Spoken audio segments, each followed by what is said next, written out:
Jurnalistik Sakura. So, pada kali ini kita akan membahas hal-hal penting yang pastinya buat penonton-penonton di rumah itu mind-blowing. Waduh, baru opening aja udah aku mau bikin kalian mind-blowing nih. Jadi, teman-teman di rumah nggak usah khawatir karena pembahasan kita itu yang santai-santai aja.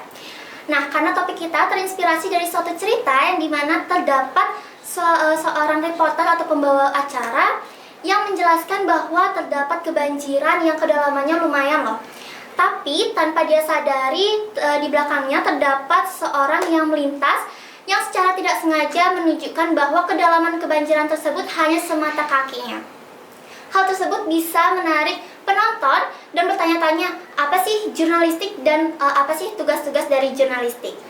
Nah, daripada kalian berspekulasi sendiri nih, apa sih itu jurnalistik? Kali ini aku, Kirania, akan menemani kalian mengulas tuntas terkait informasi jurnalistik bersama dua teman aku yang pastinya berkecimpung di ekstra jurnalistik dan menjabat sebagai ketua ekstra jurnalistik. Nah, ini dia Mani dan Dayu. Hai. Halo.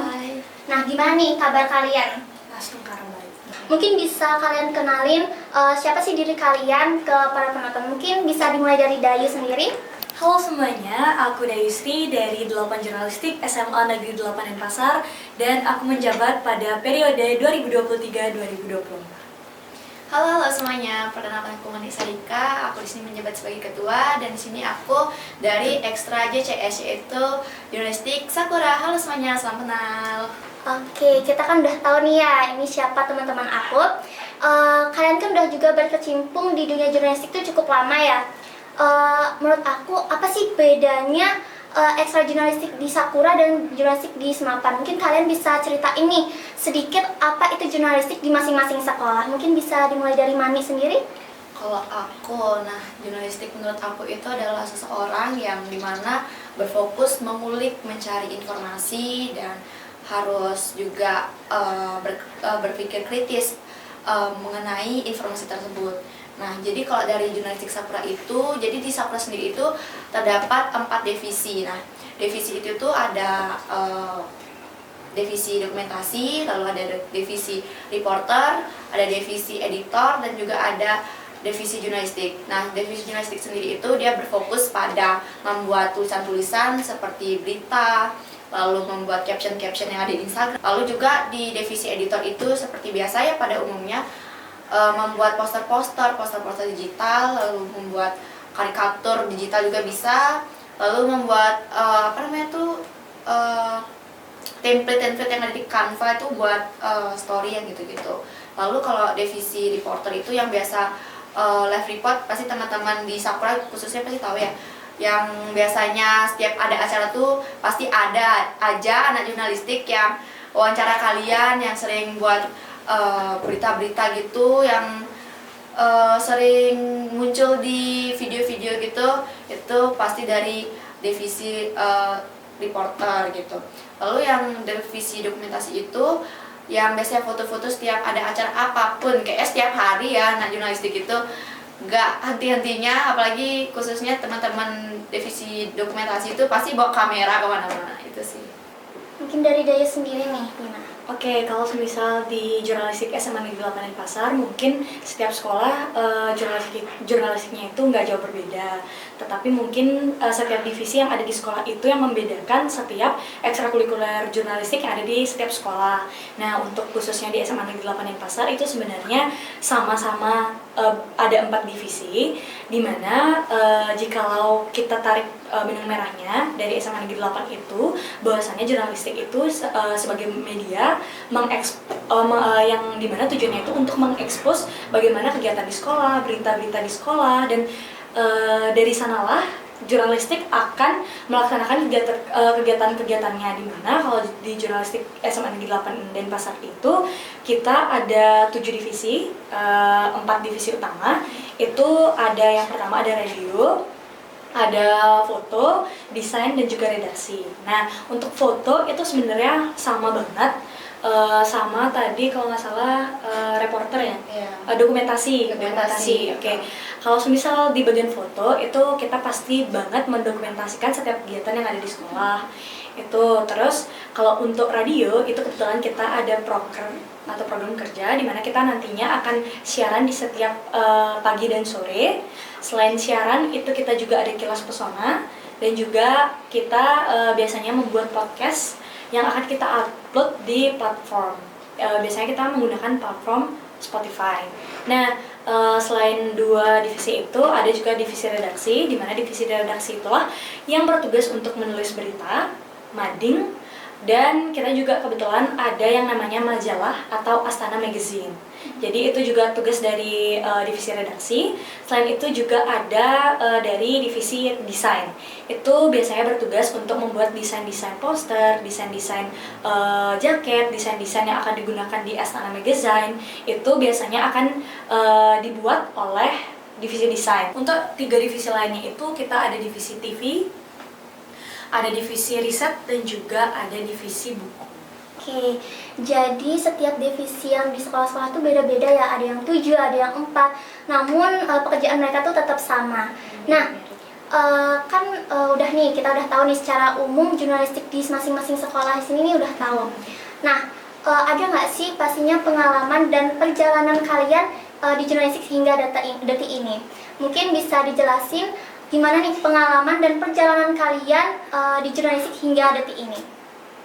Mungkin bisa dimulai dari Dayu sendiri. Oke, jadi perjalanan aku untuk di jurnalistik itu mungkin tidak seperti seseorang yang benar-benar jurnalis ya. Kalau aku katakan aku adalah orang yang memang istilahnya memang benar-benar jurnalis, itu mungkin aku belum bisa katakan seperti itu. Akan tetapi untuk di kalangan anak SMA, aku kebetulan sudah 3 tahun mengikuti ekstra jurnalistik di SMA Negeri 8 Denpasar. Untuk awal perjalanan aku itu sebenarnya dari kelas 10, itu kan pasti kita milih ekstra nih, kita milih ekstra. Jadi yang awalnya memang aku tidak tahu apa itu jurnalistik, akhirnya aku join di kelas 10. Aku tidak berharap besar di jurnalistik karena mungkin aku baru tahu ada ekstra ini, kebetulan di SMP itu belum ada. Di kelas 10 itu aku join dan akhirnya aku terpilih sebagai sekretaris periode 2022-2023. Mungkin untuk di tahun itu untuk pengalamanku belum terlalu besar, belum cukup besar. Aku lanjutkan pengalamanku di tahun 2023-2024 itu aku menjabat sebagai ketua 8 jurnalistik, dan kebetulan pengalaman pertama aku itu mengikuti lomba podcast. Kebetulan itu sama teman aku itu kita ikut di UB, dan kebetulan sayang sekali kita belum bisa mendapatkan juara karena kebetulan aku ikut di divisi radio. Tapi ternyata menurutku kita nggak cuma harus ikut join di divisi kita aja. Jadi aku kebetulan waktu itu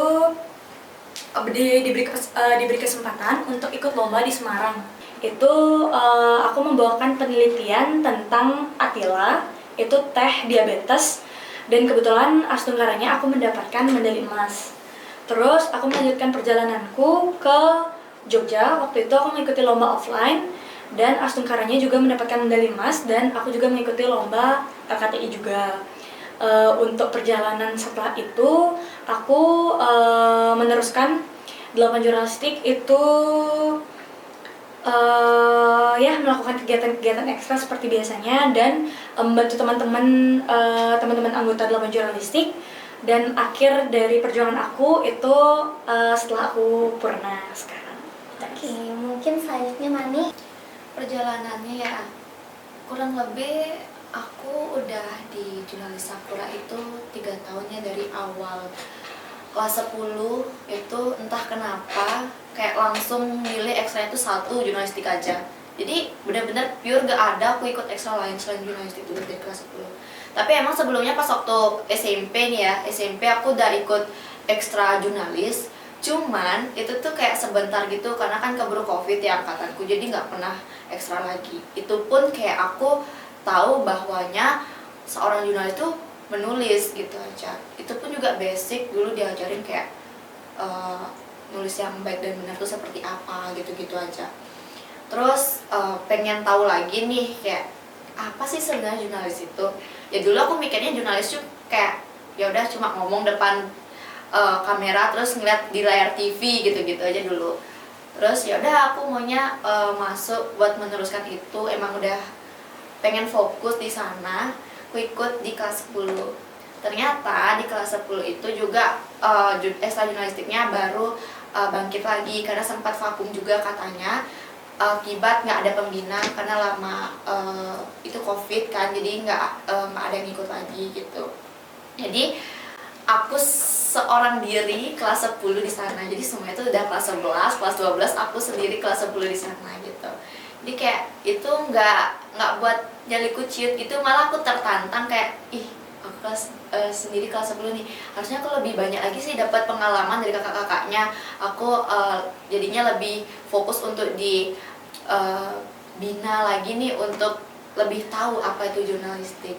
Nah itu juga pertama kalinya aku kenal dengan kakak-kakak sebelumnya itu yang udah tamat juga, itu angkatan 35 ya, angkatan 35.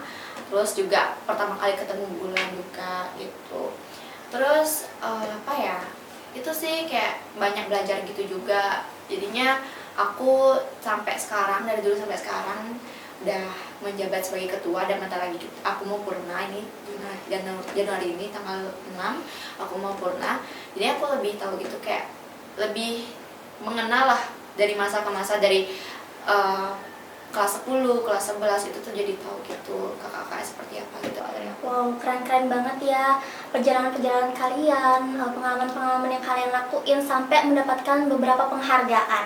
Nah, setelah banyaknya pengalaman-pengalaman yang kalian tempuh nih, pastinya ada dong program-program yang telah kalian buat untuk jurnalistik di masing-masing sekolah. Mungkin pertama bisa dari Mani dulu, apa nih program-program yang udah kamu buat? Kalau program-program, karena dari kakak-kakak sebelumnya itu nggak terlalu banyak program yang dilakuin, jadi aku beserta wakilku itu Budi Artana. Jadinya kayak kita tuh awal aku dilantik nih, besoknya tuh udah langsung buat proker sendiri, kayak apa yang aku harus buat nih kayak gitu. Jadi kayak biar lebih menonjol lah kelihatan di sekolah gitu, biar nggak berfokus pada kayak foto-foto aja, live report ya, biar gak bosen juga kan kayak gitu. Biar aku tuh mau buat gebrakan baru.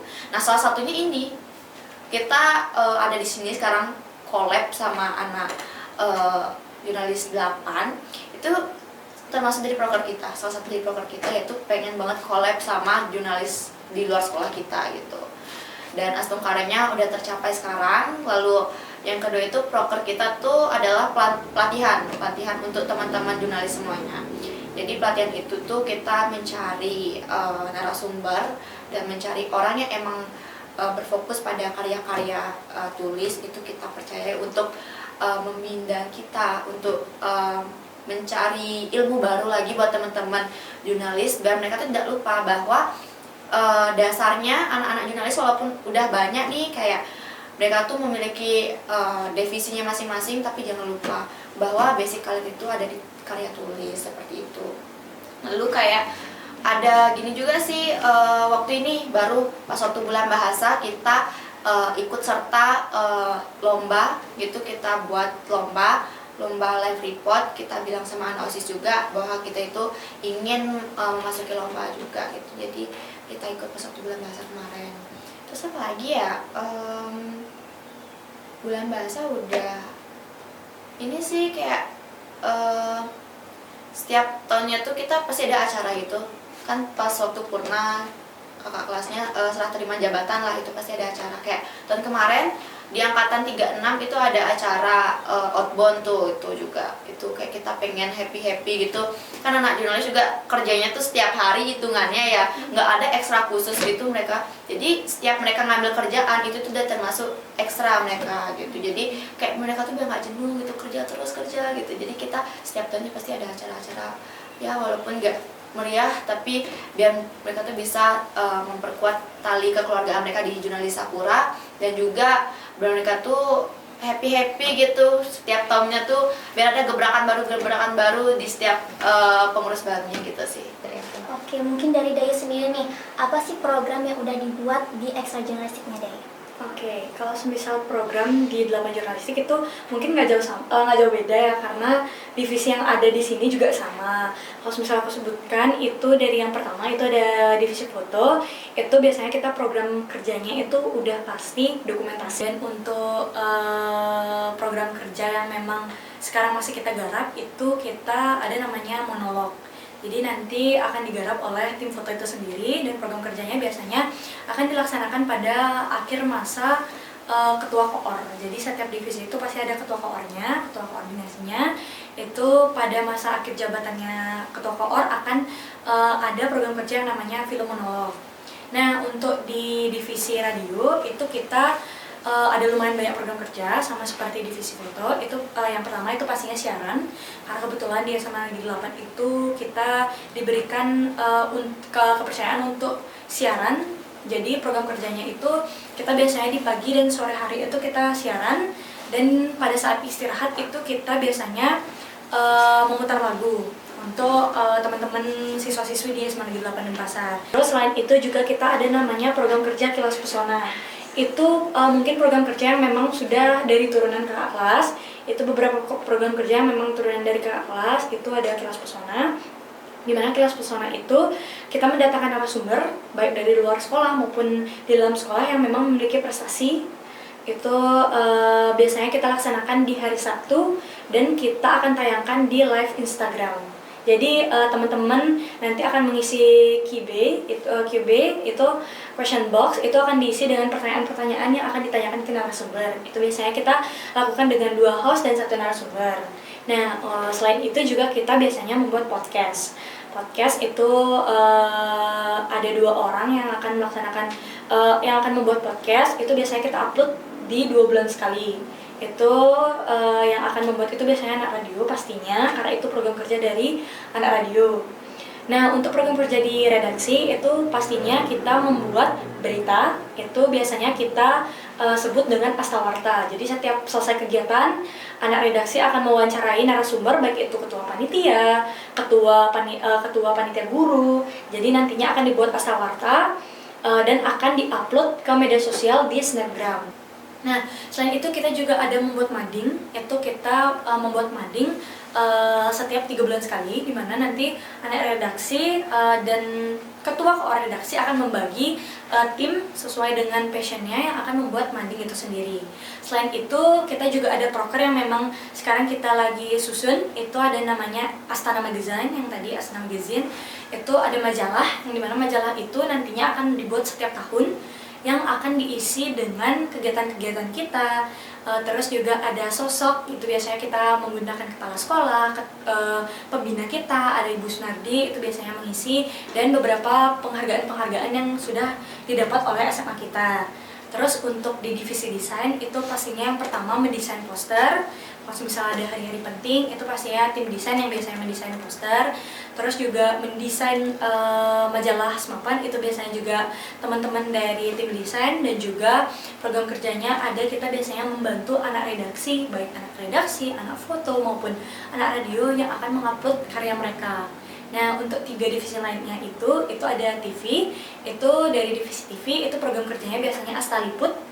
Dan juga kita kebetulan ada kegiatan live streaming di setiap kegiatan yang ada di SMA Negeri 8 Denpasar. Semisal ada pemilihan TBTJ atau Semapan Fair, itu kita fokuskan biasanya di kegiatan-kegiatan sekolah seperti Semapan Fair. Jadi nanti anak TV akan membantu untuk kegiatan live streaming. Nah, ada juga divisi buku. Itu biasanya tim buku akan membuat suatu buku di setiap masa jabatan periodenya, akan mengeluarkan buku, baik itu antologi puisi maupun cerpen, yang dimana untuk program kerja buku di periode aku sedang menggarap, yaitu buku cerita pendek. Nah, untuk yang divisi terakhir itu ada divisi riset.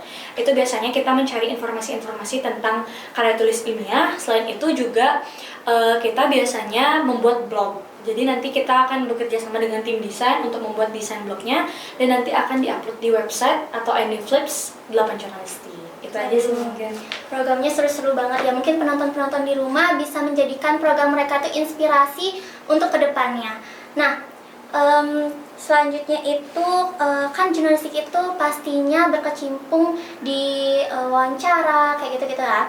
Nah, pastinya untuk membuat wawancara tersebut, untuk membuat berita-berita tersebut harus ada pikiran yang gini ya, kritis. Nah, aku mau nanya nih, tips and tricks dari kalian sendiri nih sebagai ketua ekstra jurnalistik, gimana nih cara berpikir kritis ala anak jurnalis? Mungkin bisa dimulai dari Daya sendiri. Oke, kalau semisal dari aku pribadi nih ya, karena kita tidak bisa menyamakan pikiran kita sama semua orang, jadi aku pakai opini aku pribadi. Nah, untuk cara berpikir kritis sebenarnya yang pertama itu kita harus mengetahui medan. Medan yang dimaksud itu ketika kita akan membawakan berita, kita harus mengetahui apa yang sebenarnya akan kita bawakan. Karena ketika kita tidak mengetahui apa yang akan kita bawakan, kita tidak akan bisa berpikir kritis karena kita tidak mengetahui apa yang akan mau kita bawakan. Jadi setidaknya kalian tahu topik yang akan kalian bahas itu apa yang mau kalian ucapkan nanti ke audiens kalian, ke pendengar kalian. Jadi nanti untuk kita berpikir lebih jauh dan lebih kritis lagi, kita akan lebih gampang karena kita udah tahu apa sih sebenarnya yang mau kita kasih ke audiens kita. Terus untuk yang kedua, mungkin teman-teman aku biasanya sebagai jurnalis tidak banyak tips and trick yang bisa aku berikan. Kenapa? Karena aku tidak tahu daya pikir teman-teman itu kayak gimana. Cuman kalau aku biasanya tips yang kedua itu aku lebih ke menyiapkan diri. Gimana ya? Istilahnya balik lagi ke tips yang pertama, itu mengetahui bagaimana dan apa yang akan kita bawakan. Kenapa kayak gitu? Sama kayak kita presentasi. Seperti kita presentasi, ketika kamu tidak mengetahui materi apa yang akan kamu bawakan, siapa narasumber yang akan kamu jadikan sebagai pengisi materi di presentasi kamu, maka hal tersebut jadi kamu akan bertabrakan gitu sama apa yang kamu omongin, sama apa yang kamu bawain, sama apa yang sebenarnya ada di pikiran kamu. Sebenarnya tips berpikir kritis itu nggak jauh beda sama tips bagaimana kita melaksanakan problem solving. Jadi ketika kita bisa dengan cepat berpikir, kita juga harus tenang. Itu adalah hal yang tidak mudah untuk orang lakukan. Jadi ada namanya emotional thinking. Jadi berpikir secara emosional itu yang menurutku tidak semua orang, bahkan aku pribadi pun belum bisa untuk mengatur hal tersebut. Jadi ketika kita tenang dalam suatu masalah maupun suatu kegiatan, ketika kita bisa berpikir tenang, maka kita akan bisa berpikir kritis. Kenapa? Karena ketika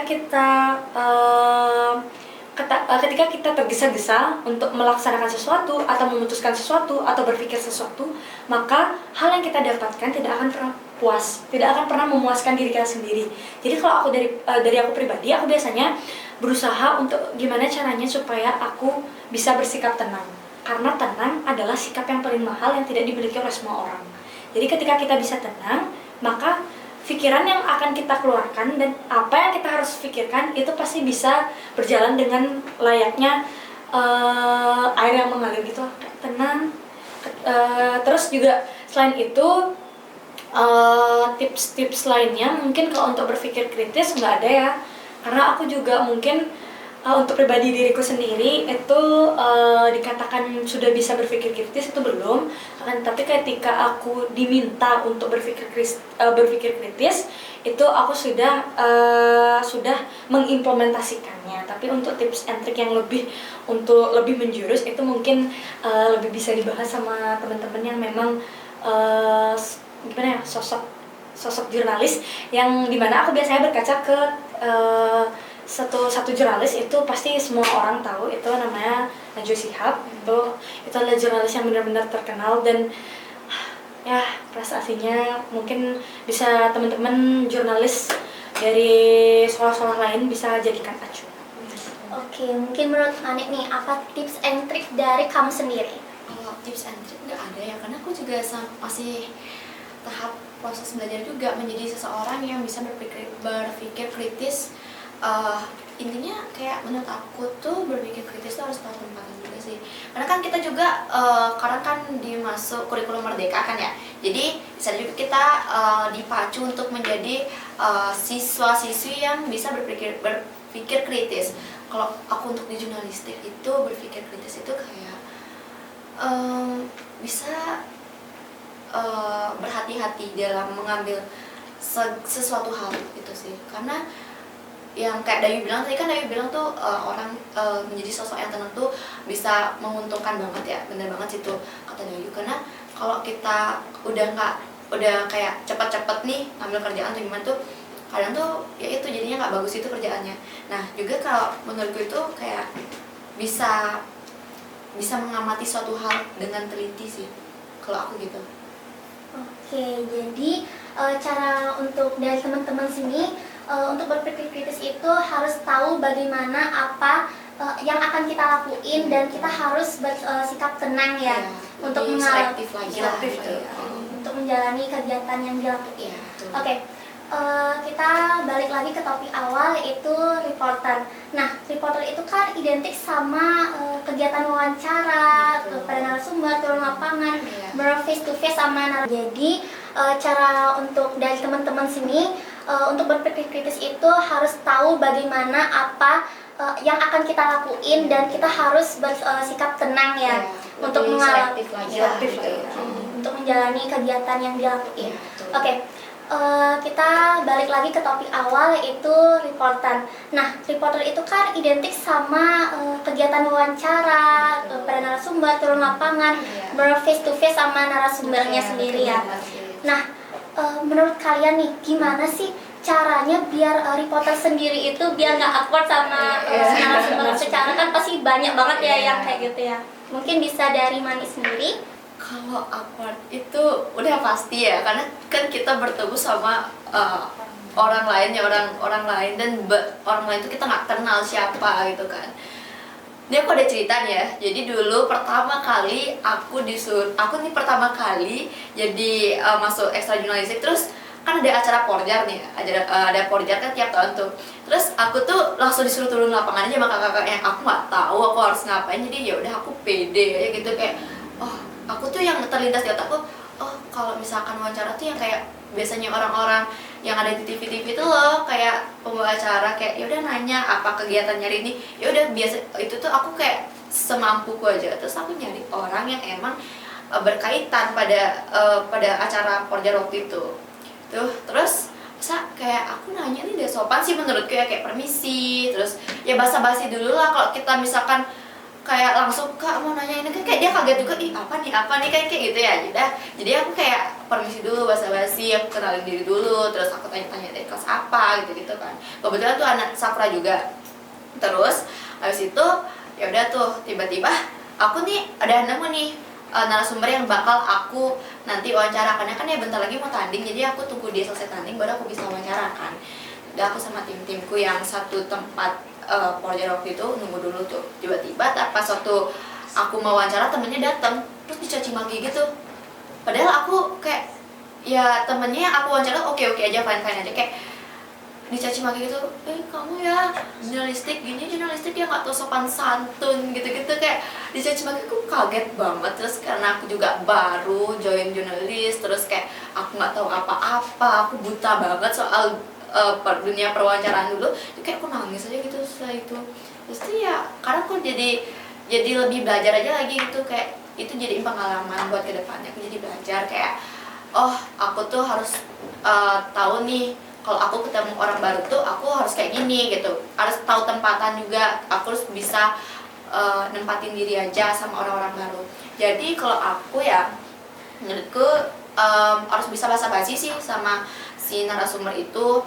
Terus kayak jangan terlalu kayak kan kita mau nyari informasi dari seseorang ini, jadi kayak kalau emang kamu butuh informasi dari dia ya jangan terlalu, buatlah dia senyaman mungkin sama kita, buat ngobrol, buat sharing dulu. Terus dari itu juga mau nyambung sama kita ngobrolnya. Kadang kan juga ketemu sama narasumber yang nggak nyambung, malah kita mau wawancara dia kabur gitu kan, kayak nggak enak gitu. Jadi gitulah, kayak ya pertama tuh kayak tunjukin body language-nya, kayak ya salam-salaman dulu, kenalin diri, siapa kamu, apa tujuanmu, terus tanya-tanya gitu, bapaknya dari mana tuh, bla gitu. Jadi kayak juga harus bisa cari suasana sih, kayak jangan terlalu mendesak dia kayak pak saya mau minta informasi, jangan kayak itu sih. Kalau emang dia nggak mau diwawancara ya udah cari yang lain gitu aja sih. Karena banyak kan yang itu mau diwawancara, jangankan di luar sekolah, aku di dalam sekolah aja kalau misalkan ada acara apapun gitu, aku mau wawancara teman-teman Sakura aja masih ada yang suka malu-malu gitu. Jadi kayak aduh kita bisa nih, kayak ayo bisa, yuk nggak apa-apa kok. Mereka tuh kadang-kadang tuh yang buat mereka takut diwawancara tuh kayak mereka tuh nggak bisa jawab pertanyaannya, padahal pertanyaan mah seputaran apa yang terjadi pada saat itu, mereka tuh sedang ngapain gitu doang gitu. Harus bisa cari suasana, basa-basi itu aja sih kalau dari aku. Oke, mungkin menurut Dayu sendiri nih gimana? Dari Dayu sendiri biar reporter itu nggak awkward gitu kepada narasumber. Oke, sebenarnya sama ya, sama Mani, tapi mungkin kalau semisal kita di dalam jurnalistik itu, sebelum kita mau wawancara ke narasumber, itu pastinya kita menghubungi narasumber terlebih dahulu. Kenapa? Karena kita juga perlu meminta izin.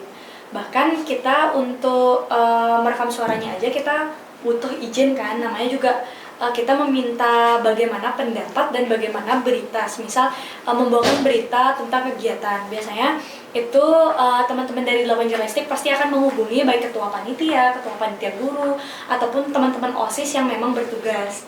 Nah nantinya setelah kita meminta izin, kira-kira apakah ada waktu luang untuk kita wawancara, karena kita akan membuat asal-warta dan juga kita juga ada staliput. Jadi kalau misal memang teman-teman itu berkenan, baru kita wawancara. Jikalau tidak, maka kita akan mencari pengganti. Pastinya sama banget, kita pasti akan mencari pengganti, akan tetapi kita sebelum itu konfirmasi dahulu baik pada guru, bahkan kepala sekolah pun kita meminta izin terlebih dahulu. Kira-kira bapaknya apakah bisa di hari ini, jam ini, itu apakah bisa diwawancara atau tidak. Karena kan kita tidak bisa memungkiri bahwasanya orang-orang kegiatannya itu banyak kan, ya kan. Jadi biasanya sebelum aku atau teman-teman dalam jurnalistik mau wawancara narasumber itu biasanya kita izin dulu. Kalau misal kita mau membuat astaliput, itu biasanya baru kita langsung face to face, jadi kayak di tempat itu dan siapa yang kita temui itu yang kita tanya. Itu biasanya untuk astaliput. Kalau untuk astawarta atau semisal selain astawarta itu biasanya kita juga upload berita kan, ya astawarta sih jatuhnya. Biasanya kita juga langsung siapa yang kita lihat di sini itu yang biasanya kita wawancara, tapi pasti kita izin dulu. Nah setelah kita izin pastinya kita melakukan pendekatan. Karena dengan cara apa ya, pastinya sama kita juga nanya-nanya kamu dari kelas mana. Oke nggak apa-apa, that's okay. Itu kalau semisal kita mewawancarai orang yang sepantaran kita. Jikalau memang di atas kita atau misalkan guru yang memang memiliki jabatan yang lebih tinggi daripada kita tidak bisa melakukan pendekatan secara langsung seperti itu. Karena kan nggak mungkin ya, karena gapnya yang jauh dan kita juga harus sama-sama yang menghormati, namanya juga orang yang lebih besar. Jadi kita melakukan pendekatan dengan cara ya pasti dengan salam sapa yang memang lebih formal gitu. Kalau misal wawancara, tips and trik wawancara, mungkin menurut aku kalian harus lebih mengetahui narasumber kalian. Sama kayak contohnya reporter-reporter yang ada di TV-TV yang biasa kita lihat nih, pasti mereka juga punya bagaimana sebenarnya wawancara yang benar, kode etik wawancara yang benar itu pasti ada. Tapi mungkin untuk di sepantaran kita anak SMA, untuk di 8 jurnalistik itu pastinya aku ketika kita bertugas sebagai reporter atau mewawancarai narasumber, kita wajib banget menggunakan yang namanya pers. Pers itu biasanya kita dapat ketika kita sudah melaksanakan tugas-tugas, baru kita mendapatkan pers. Jadi semua anak 8 jurnalistik itu biasanya membawa pers. Ketika kita mewawancarai, kita harus wajib membawa pers, karena pers itulah yang akan nantinya memberikan kita izin bahwasannya kita boleh mewawancarai Capsek, kita boleh mewawancarai narasumber ini. Dan bahkan jikalau dikulik lebih dalam lagi, ada yang namanya kode etik pers, kode etik jurnalistik itu ada. Pasti teman-teman juga untuk di 8 jurnalistik itu mungkin untuk teman-teman lebih dalam itu kita belum bisa bahas, karena mungkin ranah kita itu hanya sebagai ekstrakurikuler. Untuk yang lebih jelasnya mungkin dari aku, yang pertama itu pastinya meminta izin, yang kedua itu pendekatan, dan yang ketiga kita harus sesuai dengan aturan ketika kita berbicara dengan orang lain. Oke, berarti kayak sopan santun itu etika yang harus dimiliki sama seorang reporter ya. Oke. dari pengalaman-pengalaman yang kalian dan kasih nih ke penonton-penonton, pasti ada aja problem-problem yang ekstra jurnalistik di masing-masing sekolah itu alami. Nah, mungkin bisa nih kalian kasih tahu apa sih yang menjadi problem penting nih di jurnalistik. Mungkin bisa dari Dayu sendiri. Oke, kalau misal dari aku, problem yang memang presentasinya besar ya teman-teman. Kayak semua audiens pendengar kita juga memiliki problem yang sama, itu pastinya di time management atau waktu. Itu kita biasanya kalau semisal kita di suatu acara kan kita tidak memungkinkan bahwasanya semua orang akan berfokus ke kita.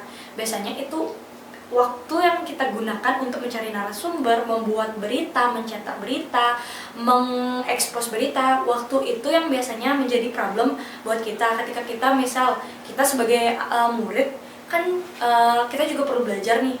Di setiap event mungkin kita ada yang sebagai talent, jadi biasanya time management dari teman-teman yang mungkin masih bermasalah. Kayak mungkin di beberapa kali itu namanya juga kita anak muda, masih banyak hal yang perlu kita benahi. Biasanya itu dalam upload atau editing itu pasti ada aja kendala waktunya, kayak misal bertabrakan dengan jadwal ini bertabrakan dengan jadwal sekolah. Itu biasanya mungkin kalau dibilang kita aja enggak, mungkin teman-teman semuanya juga pasti ada masalah kan biasanya di waktu. Bahkan seseorang yang memang sedikit kegiatan aja kadang terbatas sama waktu. Jadi mungkin problem, tapi kita tidak bisa bilang kalau waktu itu masalah gitu loh. Kayak kenapa? Karena kita biasanya nih gengsi, aku pribadi nih, banyak orang-orang yang menunda-nunda waktu. Menunda-nunda waktu ketika kamu bisa mengerjakan, tapi kamu lebih baik untuk melaksanakan hal yang tidak penting. Jadi kayak kita nggak bisa selamanya nyalahin waktu, bahkan kita tidak bisa menyalahkan waktu. Tapi kalau semisal permasalahan itu sebenarnya di diri kita sendiri. Jadi menurutku bagaimana time management kita yang sebenarnya salah, bukan waktunya yang salah. Jadi biasanya itu yang pertama itu time management teman-teman jurnalistik yang mungkin kadang ada kegiatan-kegiatan yang bertabrakan. Mungkin dari jurnalis Sakura juga ya kadang gitu. Terus yang kedua itu izin, mungkin karena kita juga sebagai pelajar yang dimana ada yang lebih tinggi daripada kita yaitu guru. Kita mungkin untuk mendapat izin itu kadang mungkin guru itu cemas ke kita, mungkin kita takutnya ada permasalahan apa-apa. Jadi kita juga tidak bisa meninggalkan yang namanya pembina. Kadang pembina kita Bu Snari itu mungkin kalian ibunya tidak serta-merta tidak memberikan izin, akan tetapi kadang izin itu tidak diberikan ketika change untuk membuat kegagalan atau kesalahan itu besar. Jadi mungkin kadang ibunya nggak usah gini, mungkin ganti aja jadi ini. Atau biasanya izin yang mungkin problem kita mungkin diizin. Terus untuk yang ketiga itu dari sumber daya manusia. Itu tidak masalah bagi aku. Akan tetapi ketika kita bekerja sama dengan orang lain, itu kan banyak nih teman-teman yang mungkin ada teman-teman yang kalau istilah sekarangnya ada introvert dan extrovert nih. Ada teman-teman yang masuk jurnal ternyata dia anaknya introvert gitu. Jadi kayak dia tuh nggak enak untuk kerja sama orang lain. Jadi di sanalah peran kita sebagai pengurus untuk membantu mereka supaya bisa bekerja sama teman-teman yang lain. Tapi itu sih biasanya permasalahannya mungkin dari pribadi seseorang itu kadang susah untuk membuka diri gitu. Tapi kalau misal dibilang problem yang benar-benar problem, itu mungkin untuk aku pribadi itu belum menemukan problem yang benar-benar bisa kita bilang problem.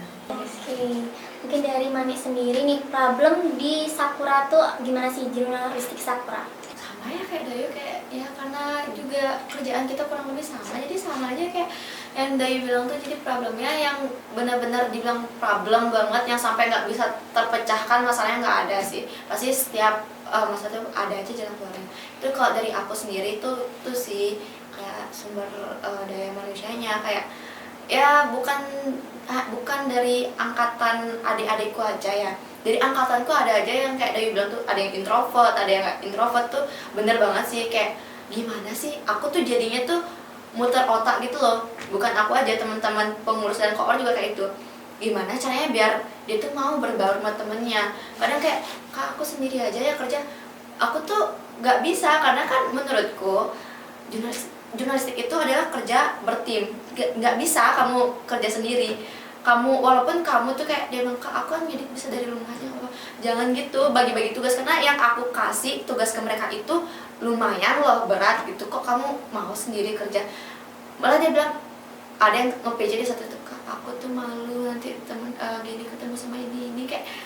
Jadi di sanalah tantangan terbesar teman-teman pengurus jurnalis itu, gimana ya caranya biar dia tuh mau berbaur. Tapi emang bener ya, kayak kita tuh nggak bisa merubah karakter seseorang secepat itu, nggak bisa. Jadi kayak ya udah, di sini tuh malah kita aku sendiri setiap hari Jumat kan kita ekstra ya, jadi kayak gimana caranya biar kita tuh bisa berbaur satu sama lain, biar mereka tuh kayak oh ternyata seru ya, kayak misalkan berbaur sama teman-teman jurnalistik itu nggak semenyeramkan itu gitu.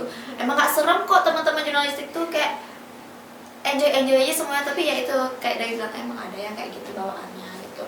Terus juga apa ya problemnya tuh dari itu sih benar, sama ya memanage waktu tuh paling susah. Karena kenapa, kita di Sakura kan sekolah dari jam 7 sampai jam 3:30 lah ya, jam 3 jam 4 tuh. Itu gimana caranya kita mengefisienkan waktu kita, apalagi ya teman-teman kita kan ada yang kerja kelompok, ada yang tugasnya deadline itu mepet-mepet. Iya, terus apalagi ada yang punya kerjaan di rumah gitu kan, yang punya adik, Kak aku disuruh ngebun nih Kak, aku nggak bisa ikut. Itu gimana cara kita nge-manage waktu dengan bagus, dengan baik gitu. Jadi sebisa mungkin, apalagi kan kita udah disediakan ruangan yang siapa tahu yang difasilitasi bagus lah dengan oleh sekolah kita. Jadi yang emang nggak punya laptop dan pengen ngerjain beritanya hari itu juga selesai ya, pas waktu jam-jam bolong tuh mereka bisa ngerjain gitu. Jadi kayak menyelam sambil minum air gitu mereka. Jadi pas jam istirahat mereka ke ruangan ngetik sendiri gitu. Kak belum selesai, ntar aku lanjutin, kan kita 2 kali istirahat ya. Jadi istirahat kedua dilanjutin lagi gitu. Itu sih gimana caranya kita harus pintar-pintarin gitu buat memanage waktu biar nggak nanti keburu lama. Apalagi kan berita tuh nggak boleh basi ya. Jangan sampai lewat, kadang-kadang gitu. Itu sih tantangan terbesarku juga, kayak gimana caranya aku ngasih tahu biar ini tuh nggak kelewat jam. Apalagi teman-teman yang misalkan minta tim dokumentasi itu buat foto, pasti di spam sama mereka yang orang yang minta foto itu kayak kirim. Sedangkan kita tuh ada yang ini, yang si tim dokumentasi yang mau foto tadi tuh lagi ulangan, yang minta itu juga cepet-cepet mintanya. Gimana caranya kayak gitu tuh ya, itu ya kita harus siap. Untungnya ya pembina kita tuh baik ya, cepat lah gitu memfasilitasi kita. Jadi kayak ada komputer, jadi bisa benar-benar file dengan cepat gitu. Jadi kayak gimana caranya kita kesadaran diri masing-masing aja sih, kayak gimana caranya biar nggak, kalau kita diemin jadi kebebelan. Aku nggak mau sampai teman-temanku, adik-adikku tuh membawa tanggung jawab mereka, tugas mereka tuh kayak mereka tuh apa ya namanya, tekanan banget itu sama tugasnya. Aku nggak mau kayak itu. Kan di sini aku suruh kayak sebisa mungkin diefisienkan lah waktunya mereka tuh, bagaimana gimana cara mereka memanage waktunya dengan baik. Jadi jangan sampai kalian tuh merasa ini tuh tekanan buat mereka tugasnya gitu. Aku nggak mau kayak gitu. Aku sendiri nggak kayak gitu soalnya gitu. Berarti problem yang terpenting itu tuh adalah manage waktu. Iya. Dimana kayak banyakan Gen Z itu sekarang kayak banyak banget kegiatannya, sibuk banget ya. Terus juga izin ke atasan yang jabatannya lebih tinggi lah daripada kita.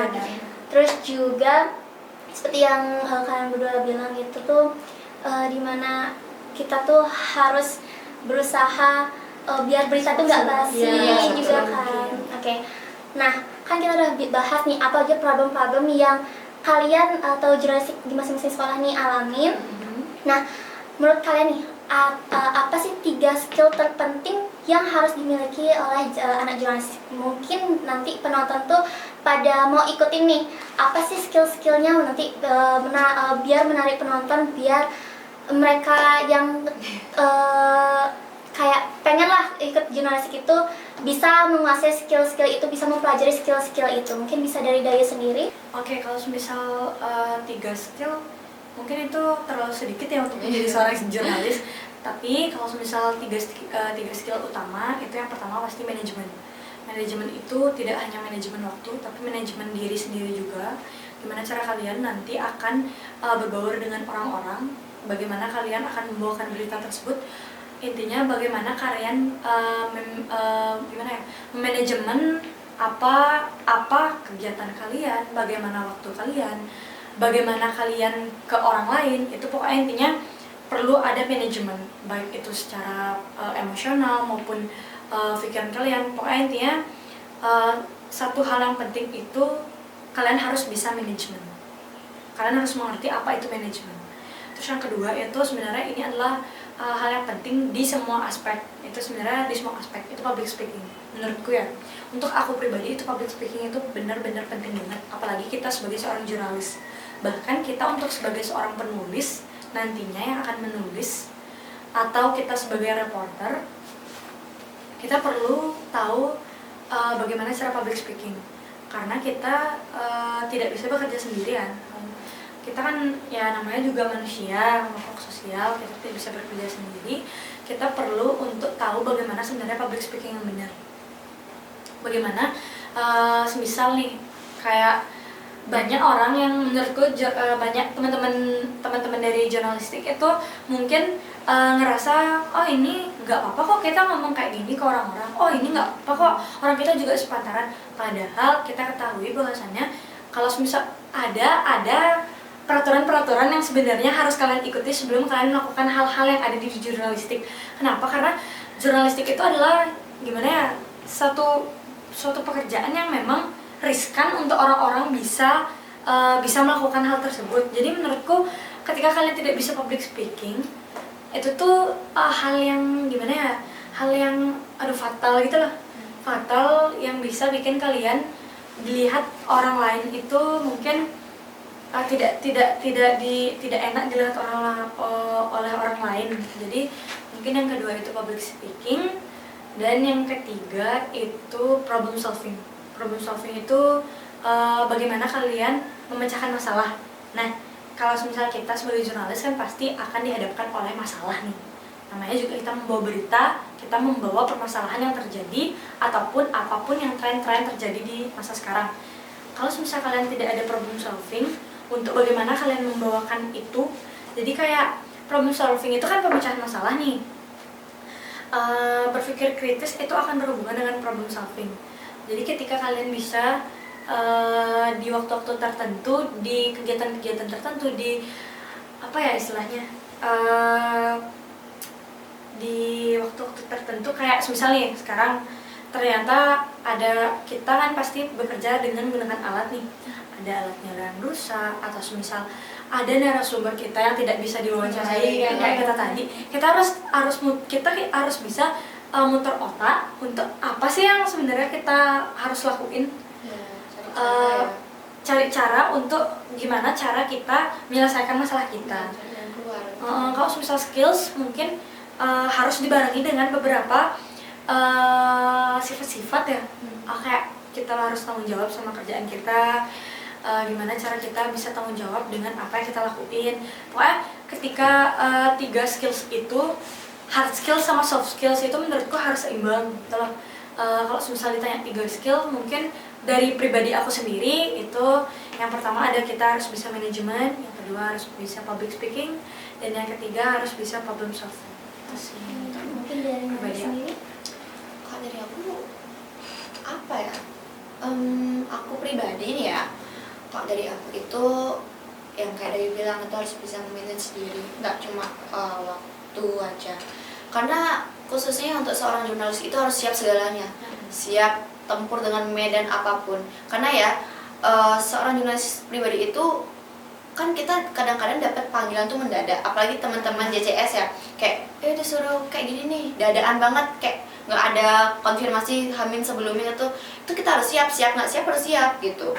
Jadi gimana caranya kita bisa mempersiapkan diri dengan medan yang sudah ada gitu, itu sih. Terus juga tanggung jawab. Kalau kita belum melihat medannya saja kita udah ciut tuh, bukan itu harus mentalis sih, mentalnya harus kuat menghadapi segala medan yang depan. Medan pertama, medan kedua tuh harus siap, itu sih kalau aku. Terus juga harus lebih selektif lagi buat bawa diri ya, kayak emang ya kalau misalkan masih di lingkungan sekolah tuh ada teman-teman yang kayak misalkan nih ada acara apa gitu, kita buat lagi jam kerja kita nih ada aja yang ganggu, itu sih harus bisa bawa diri, kayak jangan sampai kita lagi jam kerja diganggu sama teman gitu. Terus juga lebih apa ya namanya, lebih bisa mempertanggungjawabkan atas kerjaan kalian. Terus juga kan kalian bertim juga, jangan mentingin diri aja, tapi juga lihat tim yang lain. Kalau udah satu orang yang buat kesalahan, pasti yang lain juga kena gitu, bakal berakibat fatal. Terus juga skill ketiga menurut aku itu harus multi talent guys. Percaya deh, seorang jurnalis itu bukan hanya semata-mata cuma membuat berita ngetik, bukan cuma ngomong aja. Kalau misalkan nih ya, tim kalian nih emang yang baru belajar bawa kamera atau yang baru belajar pakai mikrofon wireless itu, kalau ada kesalahan apa-apa kita harus bisa gini ngehandle masalah itu.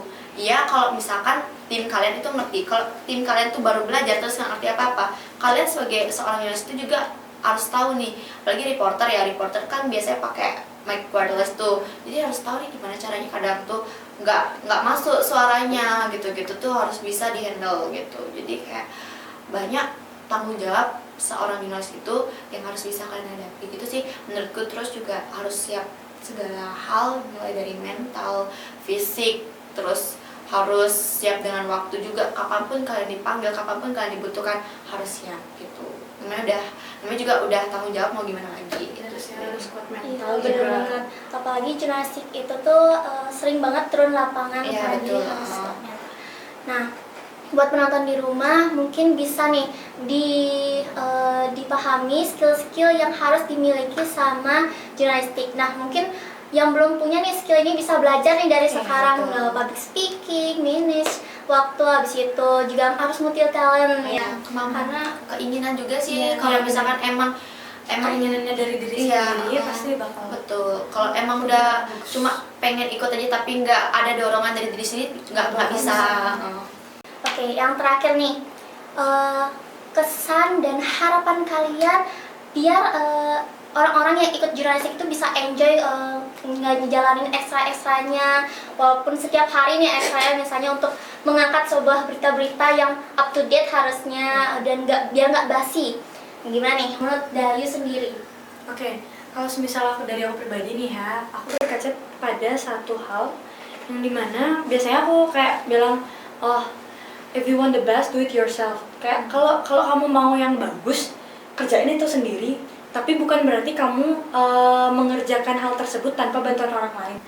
Jadi menurutku, kalau misalnya ditanya kesan nih ya, kalau kesan di jurnalistik itu mungkin buat teman-teman yang mungkin anak-anak SMP nih yang mungkin sekiranya menonton podcast ini, teman-teman juga wajib banget buat tahu, dan mungkin kalau misal kalian mau, kalian bisa gabung join di ekstra jurnalistik itu pastinya benar-benar memberikan kesan yang kalian akan perlukan nanti di perkuliahan.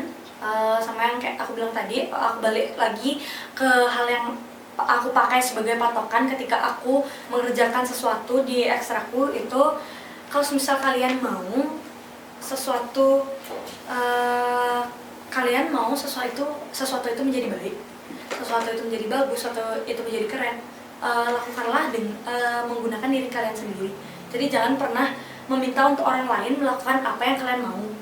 Jadi kalau misal kesan dari aku, mungkin aku jujur agak nervous ya, jujur.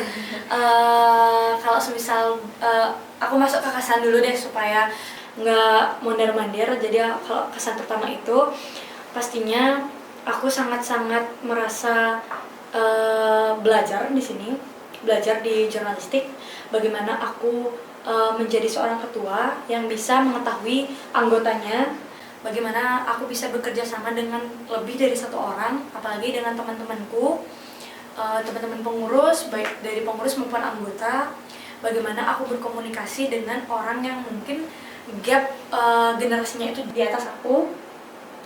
Dan kesan selain itu juga aku belajar bagaimana caranya aku bisa menjadi pribadi yang mengerti semua orang. bisa mendengar kata semua orang. Jadi kayak aku bisa gimana ya, bisa mengenal orang itu jauh lebih dekat, tidak hanya dengan bagaimana mauku tapi dengan maunya mereka juga. Itu kesan yang pertama, itu aku banyak banget belajar di jurnalistik ini. Apalagi juga aku belajar dari kakak-kakak pengurus sebelumnya. Itu aku sebutin nih ya, dari Kak Trisna, Kak Dinda, dari ketua-ketua sebelumnya. Itu aku benar-benar berterima kasih banget karena dari mereka aku belajar bagaimana sebenarnya menjadi ketua yang baik. Dari Kak Indira itu, dari angkatan atas, dari teman-teman kakak pengurus. Mungkin kalau misal kakak-kakak yang nonton sekarang nih, aku juga mau berterima kasih ke kakak-kakak, Kak Surya, Kak Bungde, Kak Denit, Kak Dinda, Kak Adin, Kak Mania, terus teman-teman pengurus juga ada Rafika, Regita, ada Cindy, ada Gangga, dan teman-teman pengurus lainnya yang tidak aku bisa bahas di sini semuanya. Aku berterima kasih banget karena kesanku yang pertama adalah aku belajar dari mereka. Terus kesanku yang kedua itu kesan yang sangat berkesan ya untuk aku di masa SMA. Aku bisa belajar, nggak bisa belajar juga sih, aku mendapatkan pengalaman yang jauh lebih besar lagi. Apalagi aku juga sempat ikut lomba-lomba di luar yang dimana aku berkesempatan diajak sama kakak kelas nih. Kebetulan sedikit cerita aja, kebetulan waktu aku lomba itu aku sendiri nih, anak kelas 11. Waktu itu kebetulan anak kelas 12 itu yang ngajak aku ada Kak Wira, Kak Fania, Kak Nora, dan juga Kak Billy yang kebetulan ngajak aku untuk ayo ikut lomba yuk, kita mau kalian sekolah nih. Itu adalah hal yang paling berkesan menurutku karena dari sana aku bisa mencetak prestasi, meraih prestasi, dan juga belajar bagaimana sebenarnya kita mencari narasumber, menulis, dan hal-hal lainnya. Terus tadi selain kesan, maaf tadi harapan, oke. Harapanku untuk teman-teman semua, nggak semua sih, anggota dari jurnalistik, anggota teman-teman yang mengikuti ekstrakurikuler jurnalistik. Harapanku, ayo kita sama-sama lebih memperkenalkan jurnalistik ke khalayak ramai, ke dunia luar, agar jurnalistik itu tidak serta-merta dikenal hanya sebagai reporter. Akan tetapi orang-orang juga mengetahui bagaimana sebenarnya kinerja jurnalistik. Apalagi kita sebagai anak SMA, sebagai pelopor utama yang akan membawa generasi emas 2045, itu perlu banget teman-teman. Harapanku kita bisa sama-sama menggenggam tangan untuk memperkenalkan bagaimana itu sebenarnya jurnalistik ke dunia luar. Oke, mungkin dari Manik nih, kesan dan harapan dari Manik sendiri nih. Tadi ya, kesan dan harapan ya. Kesanku ya selama di jurnalistik atau gimana? Kesan dan harapan kamu kepada orang-orang yang mau ikut ekstra jurnalistik atau udah di ekstra jurnalistik. Oke. Kesannya itu ya, yang pertama yang aku udah bilang sebelumnya, kalian itu jangan cuma ngelihat enaknya aja di jurnalistik. Banyak hal yang kita lalui tapi nggak pernah kelihatan, karena sejatinya orang-orang yang sebenarnya gigih dalam mengambil kegiatan itu adalah orang-orang yang berada di balik layar kaca gitu teman-teman ya. Jadi kayak pertama tuh harus tanggung jawab dulu, yakinin diri sendiri, terus kayak harus terima kerjaannya tuh seperti apa. Jadi kalau aku pribadi pikirin 2 hal sebelum aku mengambil kerjaan. Ini adalah keputusan yang aku ambil, terus aku setiap apa yang aku ambil pasti ada resikonya kan. Jadi kayak aku lihat nanti resikonya gitu. Jadi kayak aku harus sayangin dulu kerjaan yang udah aku ambil. Aku harus terima konsekuensi apa yang bakal aku terima nantinya gitu. Itu sih kesannya. Terus juga kayak